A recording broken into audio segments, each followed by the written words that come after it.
I got a call this earlier today. Yeah? Oh, my God. Jules? Was it Cameron Diaz? It wasn't. Okay. It was I don't know if you've ever gotten this call. Hey, you may not remember this, but you entered into a drawing for a chance to win a hotel stay. No kidding. Uh-huh. Okay. And the guy, he sounds like he's from Bangladesh. His name is Sam. Yeah. And now I'm in a kind of a mood where I've always just hung up on him. Yeah. But I'm like, I wonder where this would go. I said, well, Sam, I tell you, buddy, I don't recall that being the case. Oh, well, trust me, you done it. You can choose from a vacation package. I said, well, that sounds too good to be true. Were you doing a tiny bit of an accent, but you're like, I'm not going to do that for a second there? I almost went into it, yeah. Okay.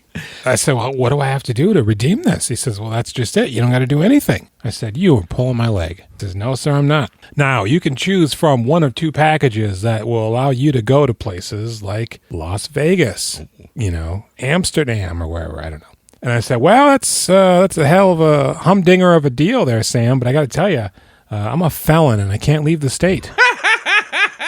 He goes, what? I go, yeah, I am a criminal felon. I commit crimes, Sam. I got a brace on my leg that just won't let me go anywhere. He goes, oh, okay, well. Can I have your credit card? I said, fuck you, Sam, and I bid him a fond adieu. Not today, Zerg. Well, I'm Jason. And I'm Jules. And we doing filmographies. All right, bottoms up. Okay. Jules, what's the first rule of Fight Club? Ooh. Bring a fresh pair of underwear. That's right. That first punch. And do your song to let people know what we're doing. On the 29th day of Pitt's Miss, Julian gave to me a punch in the mouth and said, do you feel like a big man? Let's have a fight club. And, of course, tonight we are covering 1999's Fight Club. Face punch. Rated R. Is it? Yeah. Really? Believe it? That was PG-13. No. I don't. Same as Meet Joe Black. I know. It's insane. It has a tagline that is a line from the film. Did you see that dick? No. That's not the tagline? No, it's not. Oh. It's how much can you know about yourself if you've never been in a fight? It's a good question. Is it, though? No, there's probably a lot you could learn about yourself doing things. Any number of things. Mm-hmm. This movie had a budget of $63 million. Well, it made all of its money back opening weekend, right? I don't know. It didn't make much more than it cost. Originally, it only had a budget of $45. Didn't it make like $40 million in its run? Estimated worldwide gross was $101 million. Okay. But I think it had 45 going in almost immediately. Fincher was like over budget. I thought Fincher was really good at sticking to his budget. Well, I think he's also good at knowing what he needs. And one of the producers was like, well, no, we're not going to greenlight an extra $17K or mil or whatever, or even $17. Yeah. And he walked off. I'd give him $17. But then they started sending him like dailies more often. And he's like, yeah, all right, I'll give you that extra money. Oh, I thought you meant Fincher walked off. No, the that'd producer. Be crazy. Hey, David Fincher, if you need $17, I would give it to you. I mean, no questions asked. Mm-hmm. Axed. That too. I probably would ask him some questions. Not really like, why does he need $17? But I'd be like, how do you know about me? Why are you asking me for money? Do you want to hang out? Do you want to watch one of your movies with me? Mm-hmm. Do you want to watch a different movie with me? Mm-hmm. Let me braid your hair. Yeah. David Fincher notoriously has long hair. That's why. I don't think that's true. That's not true. I think every picture I've seen of me is close cropped hair. Author Chuck Palahniuk? Palahniuk. I think so. First came up with the idea for the novel. He was out camping, and he was complaining to an adjacent group of campers that they were making too much noise. They weren't really there. They beat him up. Oh, yeah? Yeah. That's great. And then when he went back to work, it was like nobody asked him what happened. And he's like, he surmised that it's probably because then that would require like some sort of a personal investment. Yeah. And they weren't having that shit. That's really funny and interesting. He also went on to state that he found the film was an improvement to the novel. Yeah, I think everybody says that. After the copyright warning on the DVD, there was another warning. Did the dick flash? No. It is only there for a second. Uh-huh. It says, if you are reading this, then this warning is for you. Every word you read of this is useless fine print. It's another second off your life. Don't you have other things to do? Is your life so empty that you honestly can't think of a better way to spend these moments? Or are you so impressed with authority that you give respect and credence to all who claim it? Do you read everything you're supposed to read? Do you think everything you're supposed to think? Buy what you're told you should want? Get out of your apartment. Meet a member of the opposite sex. Stop the excessive shopping and masturbation. Quit your job. Start a fight. Prove you're alive. If you don't claim your humanity, you will become a statistic. You've been warned. Signed, Tyler. Tyler wrote that? Yeah. For real? Yeah. Oh, wait, that's a typo. Taylor. Sorry. From liquor store? Mm-hmm. For real? Mm-hmm. He's been us this whole time. Shit. When Edward Norton punches Tyler Durden, played by Brad Pitt, in the ear, David Fincher told Norton to actually punch him in the ear. That's not a good idea. After he did, you can see he starts smiling and laughing while Pitt is writhing in pain. I don't think you should hit Brad Pitt. That doesn't seem like a good idea. You shouldn't punch anybody in the ear. Yeah. But it's probably not Brad Pitt, because let me check my notes here. Then he wanted to get off this movie but found out it was going to be $60 million this time. No, Brad Pitt was paid $17.5 million for this film. Yeah. Edward Norton, $2.5. Nice. So you don't want to start punching the talent. Is this right after like Primal Fear and People versus Larry Flint? This is his big thing? Right. I think it's right after American History X. Oh, really? Yeah, because he put on... Yeah, he lost 70 to 20 pounds for this role after he beefed up for his Nazi performance in American History X. During the shooting of the film, Helena Bonham Carter insisted that her makeup artist, Julie Pierce, apply all of her eye makeup with her left hand because Helena Bonham Carter felt that Marla was not a person who would be particularly skilled or concerned with correctly applying makeup. I agree with that completely. Yeah, it's a good call. Brad Pitt and Helena Bonham Carter spent 3 days recording orgasmic sounds for their unseen sex scenes. What? The sex scene between Tyler and Marla, the one that we do see, was shot using the same bullet time technique used in The Matrix. During the shooting of the sex scene, Brad Pitt and Helena Bonham Carter posed in 10 different positions from the Kama Sutra. However, it's body double actress Laura Grady's tit that we see, not Helena's. Really? Mm-hmm. I always assumed I got to see Helena Bonham's tit. Kind of a letdown, don't you think? Can I be honest? When I saw this movie, I was overwhelmingly repulsed by Helena Bonham Carter. And I was like, well, she's pretty good looking. So I think this time, when I watch it, I'm going to be like, awesome. And I said, wow, she is quite revolting in this movie for most of it. When she warms up towards the end, I like her. But, it's that top knot on her head and her, disgusting clothes. Yeah. Well, I mean, she's a little Tyler Durden stinkball, you know? According to Variety magazine, Yes. Sarah Michelle Gellar was approached for the role. You can put it anywhere. But she was locked in to Buffy, so she couldn't do it. She'd probably be interesting if you, skeezed her up pretty good, Janine Garofalo claims she was offered the part of Marla, but it was rescinded because Edward Norton said she ain't got the chops. Apparently, Kira Sedgwick and Renee Zellweger were also considered for the role. What do you think about that? I think it's interesting. You keep going. This sweatshirt's too hot. During the sex scene, one of the sex scenes or interactions, Brad Pitt as Tyler Durden answers the door with a rubber glove on. And the studio was like, we don't like that connotation, which I guess they assumed maybe meant that he was fisting her. It's his hand condom. But it got a huge laugh during screenings, so they kept it. Why do you need something on your hands if you're fisting? Are you fisting her butthole or her Well, you don't vagina? want to get AIDS. From her vagina? On your hand, yeah. The original pill... If it's the butt, I mean, Yeah. then I say, yeah, I'd like some protection. I've never stuck my whole fist into a vagina. I don't foresee that I've never happening. been in a vagina with anything on me. I have seen pictures of them on the internet, and they look scary. They do. Now, this is kind of a dick move. The Friday that the film was released theatrically in the United States, Rosie O'Donnell appeared on her TV show, revealing that she had already seen the film earlier in the week, and she was unable to sleep ever since.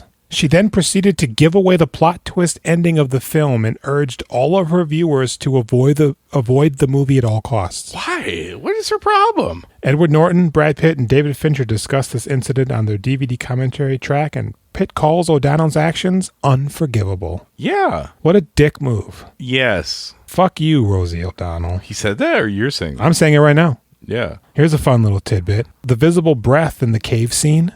Remember that? Slide. It's recycled Leonardo DiCaprio breath from Titanic. What? It was an effect they had that they composited into the film, apparently. So they put, okay. Brad Pitt apparently wasn't overly interested in making the film until David Fincher arrived on his doorstep while he was making Meet Joe Black. Invited him to a beer, they chatted, and Pitt decided to read the screenplay. He didn't read it? Before that, no. Fuck you, Brad. I didn't mean that. Brad, I do mean that. What? Mm-hmm.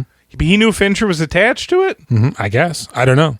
I don't know. It doesn't say if they approached him previously and he turned it down or what it was, but I find that somewhat hard to believe if he knew Fincher was involved. Especially while he was making Meet Joe Black. That's going nowhere. Yeah.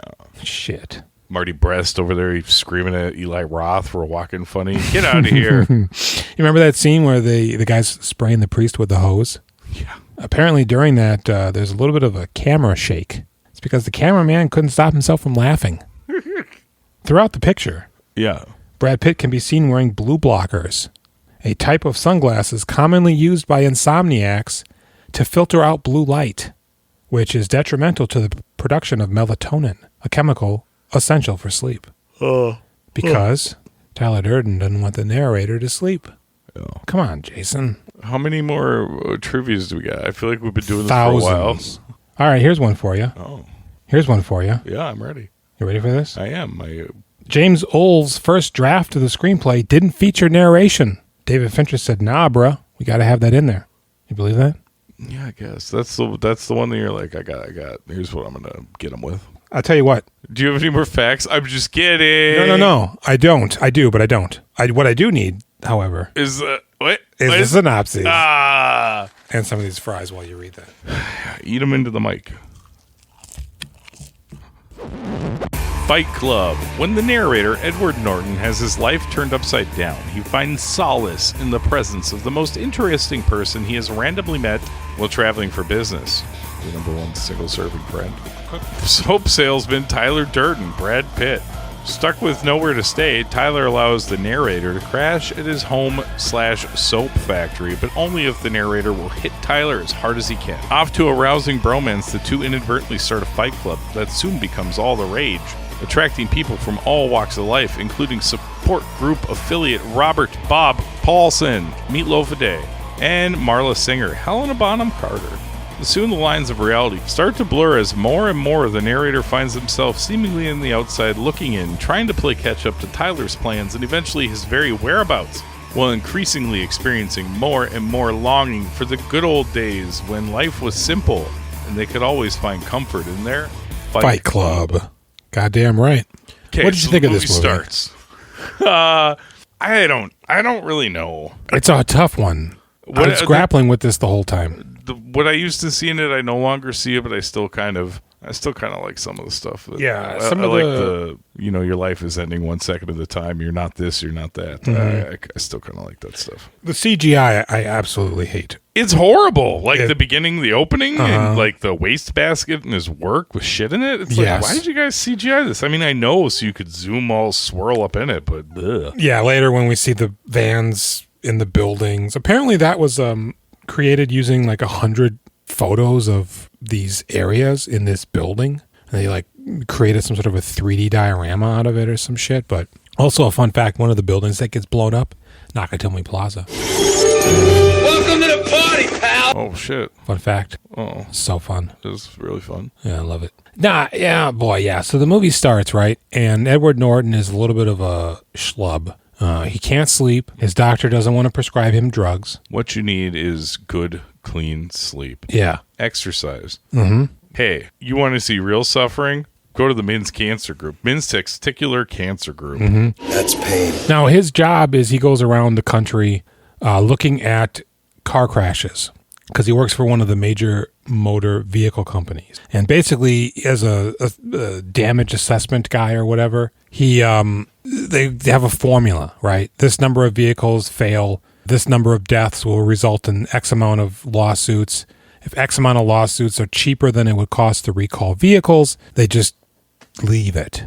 Isn't that horrible? I'm sure that's a 100% real fact. Oh, absolutely. It's the same thing with like the company that owns like Tide and shit. They're dumping it into the water. But if the fee from the government regulation organization is less than what it would cost to do anything else, they just do it and pay the fee. And then Nancy Pelosi puts that money in a joint and smokes it. Oh, she smokes money? A fucking libtard. Because we're a right-wing podcast now. I forgot to mention that. Oh, yeah, you were telling me that was the way. You hear about this Joe Lydon?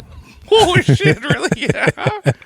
Welcome to the No Spin News. So he goes to these support groups and he cries into Bob's tits. Yep. And he goes to sleep. Yep. He gets to sleep for the first time in who knows how long because the sobbings were real. So he's going to all these fucking things, right? Cancer, bulimia or whatever. And that girl who's like, I just want to get laid for the last time. Mm-hmm. I have pornographic movies in my apartment and lubricants and anal nitrate. Thank you, Chloe. Yeah. You don't have to kiss me. Just put it in. Yes. Is there a room? In the time since I saw this movie, in my head, I've thought about her a lot in the last 20 years. Oh, wow. Yeah. She's not as attractive as I remember. I don't remember her being good looking, but I was always like, yeah, of course I would have sex with somebody who's dying. I would give it to her. That would really like to have sex with you? Of course I would. Whatever you want to do. And then I rewatched it and I was like, it's not quite as easy of a sell as it was before in my memory. I was 17 and so horny. Well, I feel like it'd be a good civic duty. If all she really wants is to get bagged, she's going to be dead soon. Fuck her 12, 15 times. Fuck her to death. But then all of a sudden, click, clack, clickety, clack, in comes Marla. This is cancer, right? Yeah. He goes, what the hell? She's a parasite. What is this shit? Yeah. You know, at some point he does meet Tyler Durden on a plane. And Tyler's like, oh, yeah, how's being clever treating you? Yeah, because he mentions single-serving friends. No, I get it. Yeah. That's pretty fucking funny. And so Marla's going to all of his meetings now. And boy, she just keeps smoking. Testicular cancer? Yeah, right? And there's a really funny bit where they both are at a sickle cell meeting. Because sickle cell traditionally... Well, black people, Caribbean people, like 1 in 300 white people get it. Yeah. So it's not uncommon, but it's the two of them would be not weird. Very common. Yeah. So he goes to her, he goes, hey, look, this isn't going to work. I need this. You're just a tourist around here. And she goes, well, so are you, Jackrabbit. So they split up the meetings. Well, technically, I have more of a right to be at the testicular cancer than you do. You still have your balls. And they're claiming dibs. I want brain anemia or whatever. What is it? Lymphoma? She's like, you can have lymphoma. My smoking doesn't go over well there. She's always smoking. And she goes with like all of the brain diseases or something. He goes, no. And it's kind of funny, right? Yeah. So then he goes home one night because he buys a lot of IKEA shit. This movie originally, I guess, had like quite a bit of product placement. Apparently, David Fincher has gone on record to say that in every scene of the movie, there's a visible Starbucks cup. Oh. But Starbucks actually said they did not want their name to be used later with the big ball because they didn't want an image of one of their stores being destroyed out there, you know, because apparently it happens all the time and they don't want to remind people. There was also a whole bunch of hubbub about how to actually market this film. And David Fincher, he went to a marketing group and they came up with the idea of the soap, Fight Club soap. And that was a big thing. And Fox was like, we don't understand this. What is this? Were they selling the soap? Because I think eventually you could get soap. I think there was like a really big one that's the only remaining like part of the promotion. But Fox, if I remember correctly, it's Fox. Well, first off, David Fincher wanted Tyler Durden to flash during the opening Fox logo. And they said no. And then he wanted it for the Regency production logo. So then Fox was like, well, how do we market this shit? And David Fincher's like, well, let's do something incredibly bizarre. And they go, no, we're actually just going to say it's a movie with Brad Pitt and it's about fighting. And he's like, what? So they did like a whole bunch of ads during like a UFC and WWE. And Fincher was just like, this isn't a good idea, guys. People are going to be mad. People are going to come here looking for Brad Pitt beating up people. I kind of think that's what I thought it was, because I don't remember what the marketing was. I remember liking the movie, but being kind of disappointed because it wasn't what I thought it would be. It seemed like they really leaned into that aspect of it. These manly men trying to figure out life through fighting. I feel like this movie cooked in my brain after I saw it. Like, be like, I thought it was going to be like more cool fight stuff. And then, it just keeps spinning around up there for a few days until you're like, fucking fight a little bit. Because watching it again, I'm like, oh, there's fighting in it. Yeah. To be sure. Violent, pretty good fighting. But it's just there. The first time I saw it was when it starts spinning wild. I'm just like, what is going on? I just had my mind melted by the Matrix. Yep.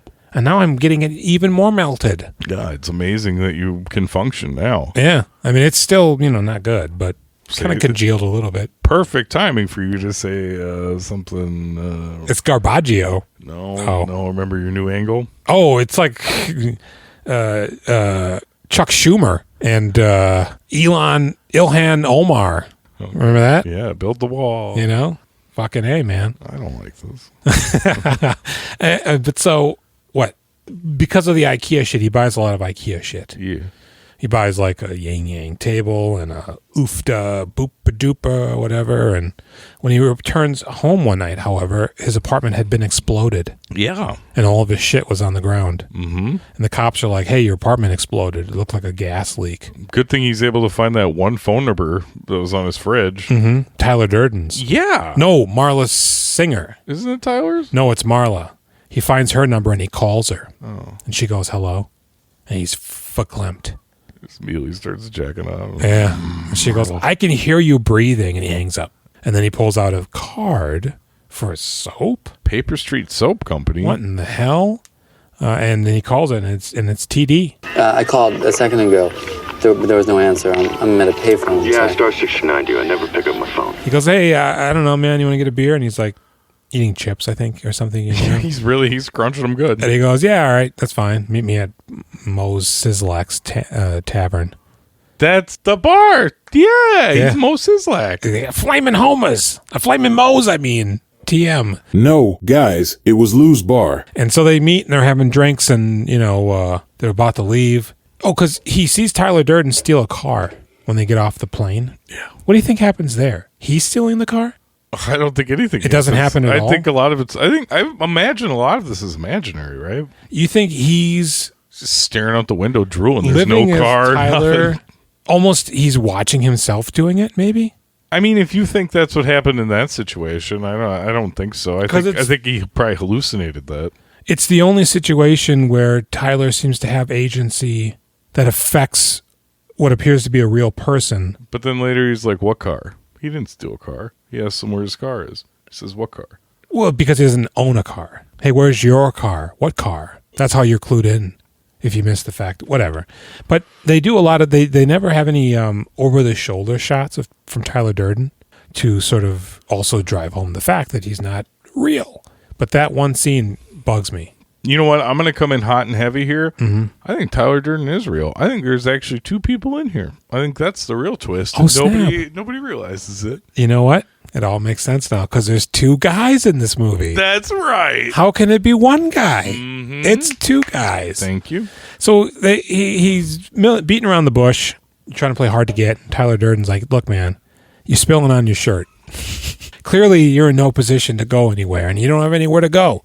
So just ask me, and we can have a sleepover. And he goes, hey, I got to call my mom, though. And he goes, yeah, hey, can I sleep at your house? And he goes, yeah, that's fine. Let's leave, though. Oh, you know what? Better yet, why don't you punch me in the face? Mm-hmm. He punches him in the ear, and then they start punching each other. And before you know it, they're really punching each other quite often, And other guys are like, hey, look at that guy. Oh, those guys over there. Sorry. Punching each other. And so they're fighting and shit, and dudes are liking it. And Edward Norton is finding that fighting is now replacing his social club for help clubs. Yes. What do they call it? Support club. Support groups. He doesn't need that shit anymore. And so he's all busted up, and everybody at work is just like, oh my God. But they're not saying anything. That's because that happened to Chuck Palahniuk. He got beat up one time. I heard Nobody that. would say anything to him I at the heard office. that. Yeah, he was camping. Wow. And they're fighting in the basement of this club, and it's really catching on. And we're all greasers down here. Let's really juice it up. A lot of blood. A lot of sounds. Meat smacks. You know what? And their lives are getting better. They don't give a fuck anymore. They're sleeping on dirty mattresses. This house is upsetting. Yeah, it's like something out of a Freddy nightmare. Yeah, and it's like, how are they not dead? Like, everything there would make you so sick. It's so bizarre. It's a Victorian mansion in the middle of industrial warehouses and shit. I can't handle it when they go down into the basement to turn off the power in the water. Knee deep. Like, aren't you going to die? Yeah. Have you not seen The Beyond? You don't go down into watery basements. From Beyond. That too? No, The Beyond. Also, they go down because there's water in the basement. Oh. I was picturing It's a through Ken line. Foree in the In his undies. worm trying to shut off the electricity. That's my impression of him diving into the water. One of those movies is real good, and the other one fucking sucks. So then we get to a point, however, where Marla calls the narrator. I'm just on my way out. Me too. I got a stomach full of Xanax. I took what was left of a bottle. Might have been too much. And she's like, I'm gonna kill myself. I took some pills. I took the pills. And he goes, oh, I don't care. Yep. But instead of hanging up, he just puts the phone on the receiver. Right. It's like a payphone. Dial a rotary phone on the wall. But of course, Brad Pitt catches wind of what's happening, and he goes over there, and he gets her out of there, and then he brings her home and is having raucous sex with her. Yeah. And Edward Norton is now no longer in his Xanadu. You know what happens? Brad Pitt's banging away on Marla. That's pretty good. Okay. But it's so weird when they show him not talking to her. He just like shows up and he's dancing and like leads her out. Yeah. Because throughout the entire movie, all of Marla's dialogue is incredibly clear that she doesn't know who Brad Pitt is, and she's talking to Edward Norton, who is Tyler Durden, right? She doesn't exactly. That's his real name, right? I mean, they never say that. He's just referred to as narrator. Yeah, I guess in one special edition DVD, a lot of people speculate that his name is Jack. Yeah, it's just because he says I am Jack. Right, and then on the DVD, it's like Jack's chapters, Jack's blah blah, and so people think, oh, maybe it's Jack. But I guess in Fight Club 2, they actually say his name. Oh, I forgot about Fight Club 2, man. But I don't know. I don't know what it is. Club 3 also. Apparently, his name is divulged in that. Because I guess he's the king shit of Fuck Mountain now. Okay. If they take place after this movie. Okay. God, what would those be like? Planet of the Apes? But they didn't destroy the world. Well, but they were living in a destroyed world. Yeah, don't they? It's happening everywhere. It's not just wherever they are. I think it's just wherever they are. There's Fight Club France and shit, I think they say in the movie. Oh. So you think that they're blowing up 12 financial monkeying buildings? that shit, yeah. Throughout the world. That never occurred to me once. In the book, it's only one building. But I don't know. I guess I kind of got that impression. But maybe he's only flying around the U.S. And maybe they're only doing it in one city. But he's setting up networks and shit everywhere. Marla's banging Brad. And it's fucking with Edward Norton. They're fighting in clubs, which is also the name of the movie. I don't know if we mentioned that. But it's starting to shift. Jared Leto shows up. Yeah. Blonde as fuck. Looking stupid. His name is Angel Face. Yeah. He's a rock star now. He's also some sort of occultist. I think. But he is real good looking in this, apparently, is what they tell me. He's not, though, right? No, he's frightening. Yeah, he looks better once he's beat up. I don't know if I go that far, but like the bleach blonde brows is extra bad. Poor. Because it's like, what? No, I don't even want to get into it. But, so they're fighting and shit. But it's also morphing. Because Tyler used to be a cook or a waiter or something. Banquet. Do stuff in people's foods and this whole time Edward Norton's still at work, but he's all busted up. Marla's doing a weird thing with him, and Tyler now seems to be doing stuff. He's recruiting people. Bob's outside. Hey, fat tit McGee, get off the porch. You are too old to be part of Project Mayhem. The guy before him, the first guy, he looked like a teenaged Paul Rudd. But he's recruiting motherfuckers, and they're shaving heads, and they're wearing fucking our getup. Black turtlenecks and black pants. Is that why you make me dress like that, Julian? It's not, but now that I just now thought of that, I'm like, oh shit. We're doing Fight Club. We're living Fight Club. We're the losers. We got to do more scenes. We do. And so things are now evolving. But then also Tyler stops having sex with Marla for a little bit. But then she shows up again. And she's starting to form more of a connection with Eddie, but he's fighting it. I got this dress at a thrift store for $1. It was worth every penny. It's a bridesmaid's dress. And she's pitching conversations in the morning while he's in the kitchen, and he goes, You know what? I really think it's time you got out of here. Don't worry, I'm leaving. Yeah, not that we don't love your little visit. You know, you are such a nutcase. I can't even begin to keep up. Edward Norton is her boyfriend. When he's Tyler Durden, maybe he doesn't talk as much. And she has grown to like him, but as she's trying to talk to him. And I find it really sad when he's so rude to her, because she's like, my boyfriend basically just said, get the fuck out of here. well, because she says sometimes you're like this and sometimes you're like that. Oh. Which leads me to believe that there must be moments when he is nice to her, because he's not when he's Edward Norton. No, because he doesn't like her and he doesn't know he's having sex with her. Right. But Tyler never talks to her. He bangs her and leaves. So I'm like, where is this connection forming from? We don't see those moments. They must talk. Mm-hmm. Every time they have sex, they just throw cigarettes around, and he goes, get rid of her. And he's touching on his crotch. Mm-hmm. So all of a sudden, there's like... We do see his pelvis in here. We do, quite a bit. We never see his dong, but boy, that slightly... It's just like a little bit below his waist, and it's like, this is wildly sexual. Yes. Right? Yes. It's wild looking. Earlier in the film, when Edward Norton was sitting on the toilet, he was actually nude, sitting on the toilet there. I mean, we do that shit for pictures, for sketches. We're always busted dong. You got to go full nude. Yep. Otherwise, it's not legit. Nope. You know, if you want to be a Robert De Niro type. Mm-hmm. If you want to be like De Niro, I got nothing else. Yeah, no, I know. John Cazale. Like Mike, if I could be like Mike. So there's more fighting. A mob boss that owns the bar comes down one night and he goes, hey, what the fuck's going on in here? Who are you? There's a sign on the front that says Lou's Tavern. I'm fucking Lou. I didn't agree to this shit. This is a weird. And he just starts punching Brad Pitt in the face because Brad Pitt's talking shit. I think you should join our committee. And he starts spewing blood on him. It's like black, like he's Venom. He goes, hey, you don't know where I've been. The guy goes, oh, fuck. Bleh. I don't know if you had like a room full of fighting dudes. Would you really like go down there and try to intimidate them? No. Especially these guys. Yeah. Because the fighting is now absolving them of any fear. A guy's got a gun, okay, we'll rush him. You play your cards. It's such a mixture of people, too. Like, it doesn't just seem like you're dealing with like a bunch of crackheads or a bunch of weirdos. It's like, no, this is everybody, and they're down here punching each other. Do you remember earlier in the movie when there were two kind of like wiener guys fighting? Like wimps?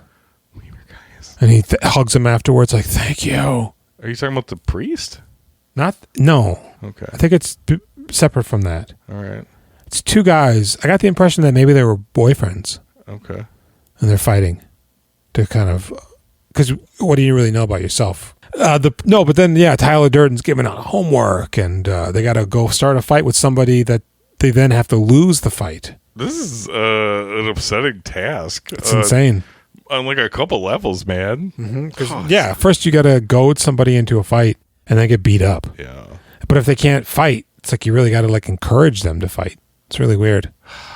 I don't. Man, I'm with Tyler sometimes a little bit, you know? Yeah, it's getting a little weird though. And now they're like, we can't talk about it. And, you know, you told us not to tell you things and all this shit. I mean, like when he burns Norton's hand. What is this? This is a chemical burn.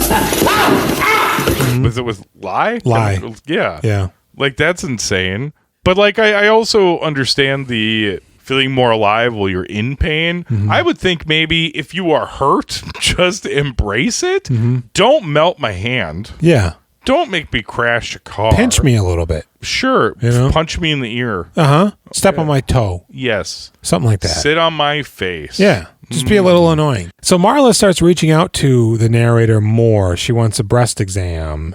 She stops by one night to see him, and he doesn't know what's happening because Tyler's gone and there's like an army in his house making soap and he cut himself. No, she sees his hand. She goes, "Oh my God, you got a vagina on your hand now." Yeah, this is quite the vagina. What's going on with that? Tyler's not here. Get out of here. What a scary thing to say. Right. What do you mean Tyler's not here? You're Tyler. What?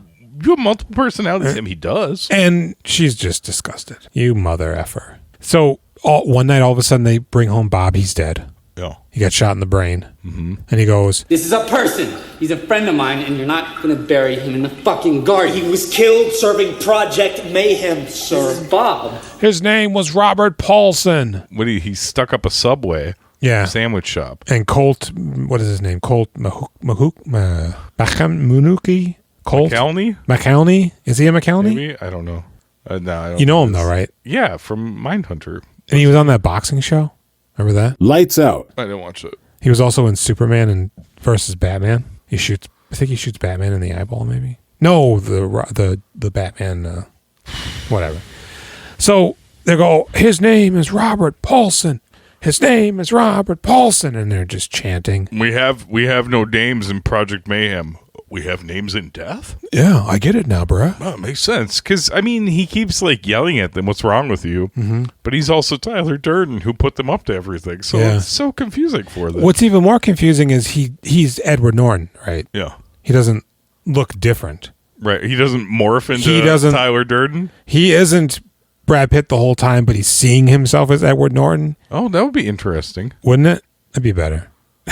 But no. I'd follow Brad Pitt. But I think when he's able to be the confident version of himself, he's Tyler Durden. He's Brad Pitt. Because that's what's weird about it is he's watching Tyler Durden do these things. Is this sort of supposed to be his consciousness is now resting deeper back into his subconscious? Well, when you have dissociative episodes, right? Mm-hmm. It's like you're standing outside yourself watching the things happen to you. So is that what he's viewing? Like he's taking the back seat. Yeah, he's separated. He's 10 feet away watching what happens to himself. But he's doing right. But it's just so confusing why he sees himself the way he does. Going to his happy place. Mr. Robot all over again, am I right?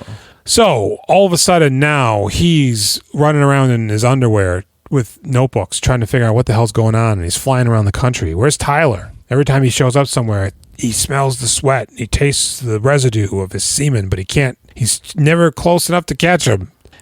And all of a sudden, an idiot goes, "You're Tyler Durden, sir. What are you talking about? I'm wearing a halo because my neck's badly damaged from one of our fights." "Sir, is this a test? You gave me this. Yeah. You're Tyler Durden." He shows him his hand vagina. It's been speculated that the first and second rule of Fight Club are the same because it's going to be like reverse psychology. If it was just one rule was don't talk about it, you wouldn't talk about it. But if the second rule reinforces the first rule because it's the same rule, now you're thinking, maybe I should talk about it. Do you think so? That's what people speculate. I don't know. Do you think Durden fucks all the ham vaginas after all the lies gone? Mm-hmm. I do think that. Yeah. All right. For the record. Okay. So, oh shit, I'm Tyler Durden? Brrr, I told you never talk about me. I'm Tyler Durden. Yep. And I'm you. And he calls Marla and he goes, "We had sex." She goes, "Yes, Tyler." Is this a trick? Do you mean, do we make love? Mm-hmm. Because if that's what you mean, we don't do that. You choke me, you pull my hair, you spit in my mouth. Yeah. It's a good shit. We do make love. And so he's now in the hotel and Tyler Durden's there and he goes, "Sleep." And Edward Norton passes out. He blows the dust in his face. He wakes up slightly and all the Project Mayhem guys are fucking him, and then he goes back under and he comes back up and then they're all gone. Oh, must not have been happening, I guess. Oh God, why hurt so much? What is this on me? Why am I paralyzed from the waist down now? Why is my stomach so full? What's in there? Why is my prolapsed anus in the corner over there? He starts throwing up. So much semen. Yeah. Big time. So, shit, cat's out of the bag, right? Head on to our Patreon page. He did try to get Marla to run away. He puts her on a bus. And in the background, you can see the movie theater is playing 7 Tequila Years in Sunrise. Taipei. There's no T on the end of it. Oh, I didn't notice this. You were telling me. I did. I sent you a really granulated photo.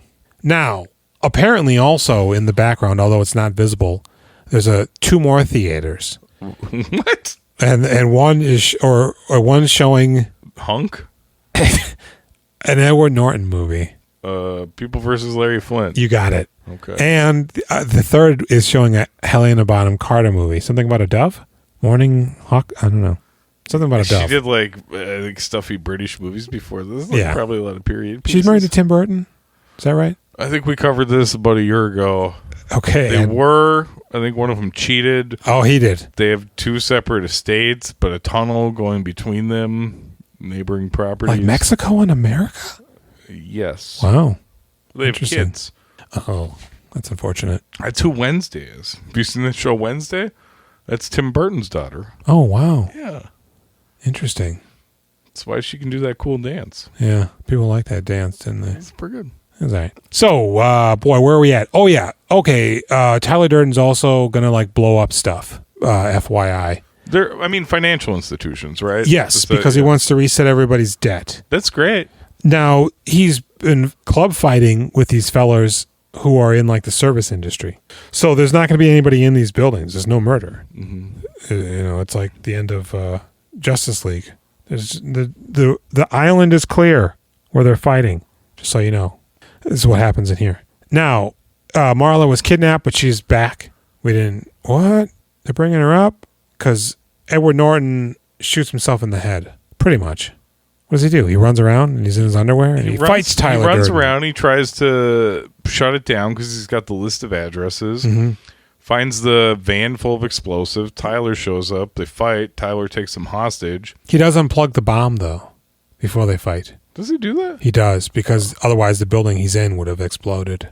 I wasn't sure if maybe they went to a different building when he's out. Right? It could have been unconscious a little bit. It could be, because it looked like when Tyler punched him out of the van, he put the wires back in. Because I think Tyler said, I've got a good spot to watch all this. I guess. Yeah, maybe he took him somewhere else. Because that is the best place to watch all this. Another building like that.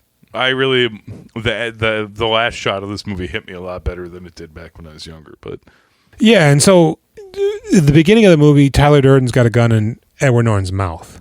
And he goes, any last thoughts? Or any last statement or whatever? And Edward Norton mumbles with the gun in his mouth. He pulls it out of his mouth. And Edward Norton says, I can't think of anything. Mm-hmm. Remember that? Yeah. Now, flash forward to the end of the movie. Would you like to say a few words to mark the occasion? I'm sorry. I still can't think of anything. And Tyler Durden says, flashback humor. So lame. I loved it. Oh, you liked that? No, I didn't. I thought it was stupid. It was awful. I caught it, but then when he mentioned it, I thought it was like... I bet it worked on us when we originally saw this. Yeah. I bet that seemed like pretty edgy and cool. I bet it works really well if he didn't say that. If you catch it, you get it. It's like Two Pines and Back to the Future. I did want to actually mention one more thing, because this is interesting. We'll get there, though. So we realize now that he's not Tyler. And so he's got the gun in his mouth, I guess. And he shoots himself through like the occipital parietal area of his medulla oblongata. And Helena Bonham Carter comes up because Brad Pitt's blowing smoke out of his mouth because he's dead now. And she goes, holy hell, you've been shot. And he goes, yeah. And Colt's like, hey, boss, what's the dealio? And he goes, don't worry about it, man. I need you guys to leave us alone, though. And they do. And he goes, get some gauze. So then they're holding hands and they're looking outside the window because all of a sudden everything's exploding. Uh-huh. And she goes, what? And he goes, you've met me at a really bizarre point in my life. And then the movie cuts to a dick and it ends. Mm-hmm. What do you think about that? What are you doing right now? It seems like you're building to something. The film finally saw a streaming release in China in early 2022 with a curiously altered ending. Rather than the original ending of the bombs going off, the new ending fades to black after the narrator shoots himself. The plot is concluded with a title card explaining that the police thwarted Project Mayhem and the narrator, still referred to as Tyler, was sentenced to a mental institution until 2012. What do you think of that? I think it's interesting. I actually heard that on the Blank Check podcast when they covered Fight Club, so I'm sorry. No, hey, you're in on it. I didn't know that. That's interesting. It's they don't want to show that anarchic side, right? Like, don't give people ideas. It's like there's an Indian version of Old Boy. I believe it's called Zinda. And I believe I've mentioned this before. Sure have. Where they cut out all of the shit with him having sex with his daughter. That didn't happen in this version. They just ride horses together? Nah, it's just that this kid's kidnapped. Okay. And he has to save her or some shit. It's a kid and he fucks It's implied. Okay. So then the fucking movie's over, man. And there's no post-credit scene. No. I did look. That gun's not in Tyler's hand. It's in my hand. Then why does it say replica on the side? Does it? What's that? Something else? That's what's that. Come on. Okay. Now, how do you feel about him killing Tyler like that? I don't know. It seems like it seems like he's become now something else. Yeah. He's a liker, a better version of the two of them. Okay. So he doesn't need him. But ultimately, it feels like if he is Tyler Durden, he would just become him. Yeah, I don't think you need to shoot a hole through your head. No. And it doesn't go through any of his brain. I mean, Shoots like out the side of his face. Yeah, like muscle tissue around like the brain stem. Maybe it would damage some tissue, but that's where he exists. How would I mean, I looked this up because I've always been like, well, that's weird. I don't know. Maybe tricked Tyler into thinking he killed him. But I Googled it and they're like, no, just the act shows Tyler he doesn't need him and it kills him. It seems kind of stupid. It does, because then what does that mean going forward? It seems like he's going to... Is he going to continue to be Tyler Durden in this with these henchmen? I mean, I think he does end up in a mental institution, right? I have no idea. I think so. I have no idea. Know. I mean, I'm not even going by like Fight Club 2 or 3. I'm just saying, just based on this, it just sort of seems like he's like embracing it, and this is now his criminal empire or some shit. I don't know, man. I don't know. I don't know if I really like this movie. I wonder. I feel like I like the movie scene by scene, but the visual flourishes are really annoying and have aged poorly. Like the flickers of Pitt, that shit, the CGI stuff. The CGI stuff. Some of the cutting feels almost like proto Edgar Wright. You know how he does like those. I mean, it probably is. Edgar I'm Wright sure probably it is. built off this. I'm sure it is, and so that's it. Kind of just like I don't know if I can see how the sausage is made. I don't want to suck it. Sausages. What do you think about this movie? I agree. I don't know that I particularly like it. I didn't watch it all the way through. I turned it on one afternoon when the kids were at school, and I took a nap about a half hour into it. Yeah. And I don't know, man. I still like things about it. Things about it are really cool. I like the fighting. I like the speeches to an extent. I like it when he's being crazy at his workplace and frightening his boss. Yeah, we didn't even mention that. He beats himself near death to get free paychecks. Give me the paychecks like I asked, and you won't ever see me again. And right then, at our most excellent moment together. Oh, thank God. Please don't hit me again. Yeah. And not show up at work. But still do work, apparently. Like it would work. I really don't know how to feel about this movie. I don't think I need to watch it again. I think that like last 20 minutes, I think, is when he realizes he's Tyler. Yeah. And when we know, but a few minutes before he realizes he's Tyler, like, I feel like there's more interactions with the people who are like, what? Like, what is wrong with Ed Norton? Like, they're confused by the way he's acting because he's Tyler. I think that stuff's pretty entertaining. I think it really picks up in the end, and it's more amusing. Yeah. See, that's what I always go back to. Specifically, the limo scene has always stood out to me because I'm thinking those guys in the back, it's Paul Rudd and I think Colt are in the back, and Edward Norton and Brad Pitt are in the front, and Brad Pitt's driving. So they're watching this one man have a two-sided conversation, right?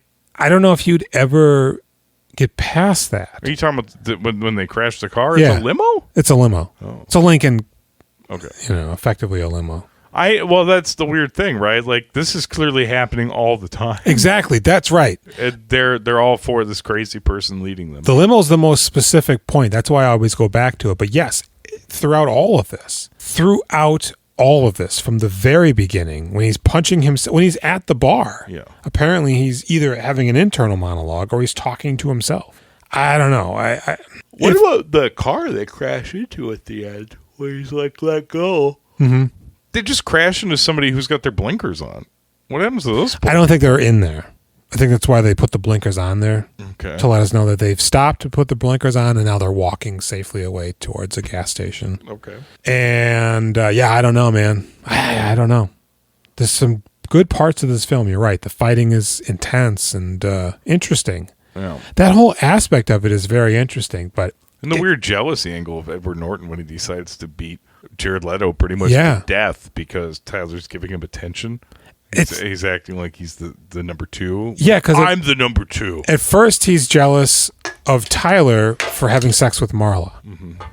But then he becomes jealous, right, because Jared Leto is kind of becoming one of Brad Pitt's most go-to lackeys. He beats the fuck out of him. Yeah, it's horrible. He does not recover. No. He's got a real Hunchback of Notre Dame look. Well, I think I kind of feel like his eye will come back in the next year. I don't know. Oh, his teeth? His teeth are not coming back yet. Ooh.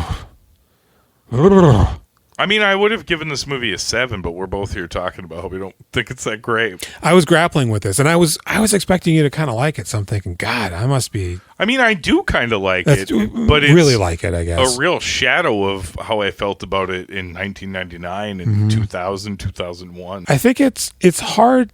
Because they're always like, it's like a, commentary on masculinity. And but it also leans hard into that without parody. I actually don't like the narration.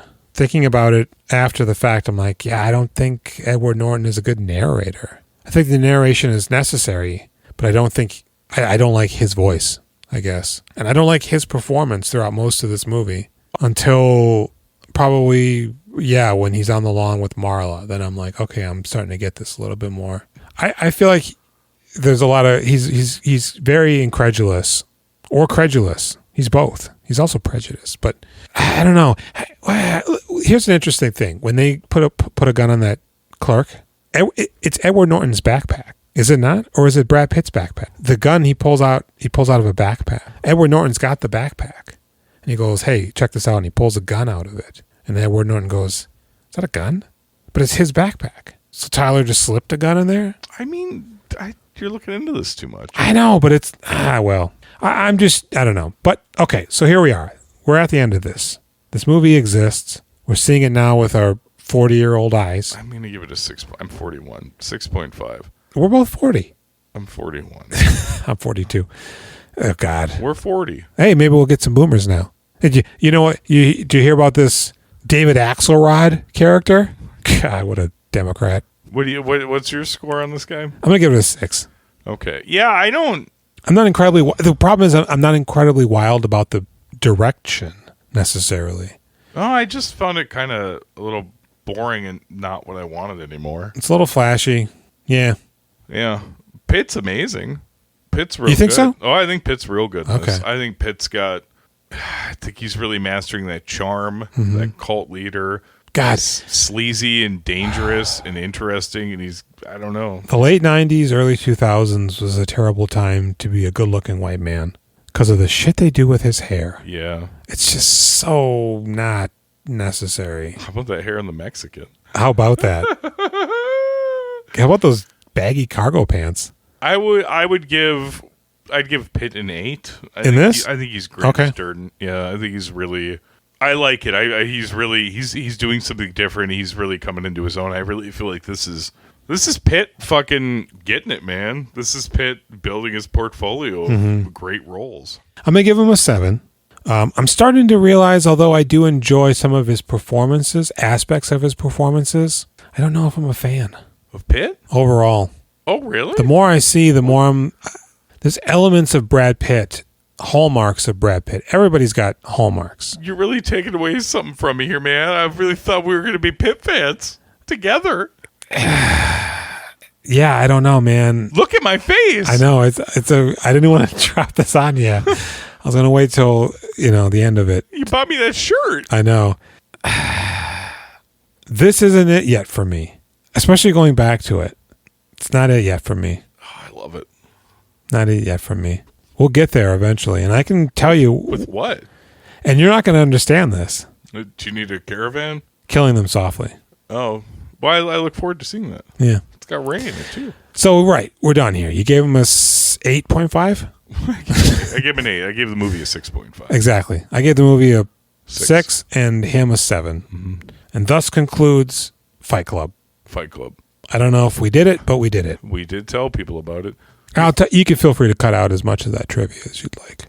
I mean, I will. FYI. You can find us on Instagram, YouTube, Reddit, Facebook. Yeah. We doing filmographies.